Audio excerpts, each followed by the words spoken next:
began. The good times ended about a year later when my father discovered the diary in which I had foolishly recorded the cigarettes I'd smoked, the beer I'd drunk, and my sexual adventures. He grounded me. My O-levels were 6 months away. There was nothing to do but study for them, which I did with surprising obsession and tenacity. I passed all 10 subjects with very high grades. My parents were delighted. The good times began again. King's College, University of London, had invited me to be interviewed for a place to read physics.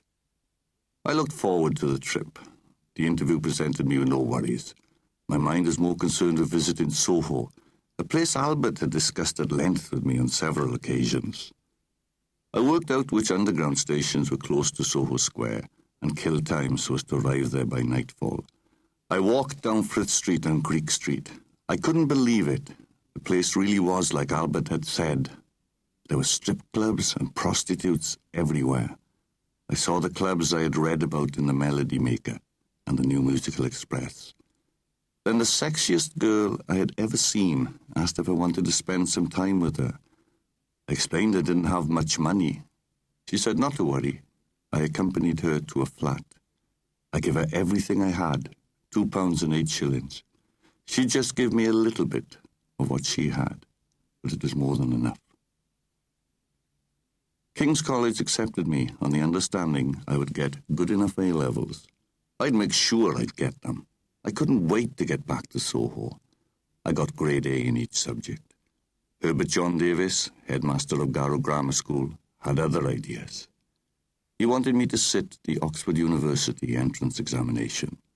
It had been at least 8 years since anyone from the Garrow Grammar School had attempted to get into Oxford. He had been successful and was in fact the headmaster's son, John Davis, who read physics at Balliol College. The headmaster suggested that I try to do precisely that. Sometime during the autumn of 1963, I sat 2 examination papers sent from Oxford to the grammar school. A couple of weeks later, I was in Balliol College, waiting outside the interview room.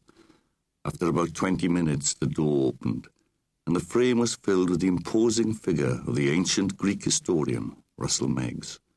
We talked at length about Welsh coal mines, the national rugby team, and the Eisteddfod.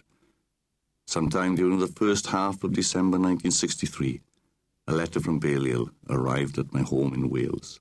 I gave it to my father to open. The expression of delight on his face conveyed its contents. I had been granted a place.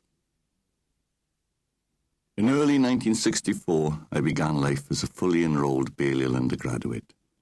Shortly afterwards, a notice appeared in the Porter's Lodge. The following gentleman will read essays to the master on Thursday week. The subject will be the population problem. My name then followed, along with 6 others whose surnames also began with L, M, or N. I was not aware there was a population problem. I was very nervous. Some books were hurriedly withdrawn from the college library, and huge chunks were shamelessly copied. Someone informed me that Sir David Lindsay Kerr, master of Balliol, used these essay readings to determine how well freshmen could hold their sherry. This gave me some comfort. Fortunately, I was not one of the 3 gentlemen chosen to read an essay, but I drank an enormous amount of sherry and had a long conversation with Sir David about the origins of the Welsh language and its grammatical peculiarities. Also present at this essay reading were freshmen John Minford and Hamilton Macmillan, each of whom had a very significant effect on my life. The room next to me was far more spacious and attractive than mine. I would sometimes spend time there, often accompanied by Harold Macmillan's grandson, Joshua Macmillan, who was a very close friend of the occupant. For some reason, the room became vacant, and I took it over. My new quarters considerably enhanced my potential for entertaining guests. A few days after I moved in, Joshua visited and warned me that I would be likely to get lots of visitors in the middle of the night, particularly at weekends. The reason for this was that the bars of the window were removable, thereby giving an extraordinarily easy access to the street.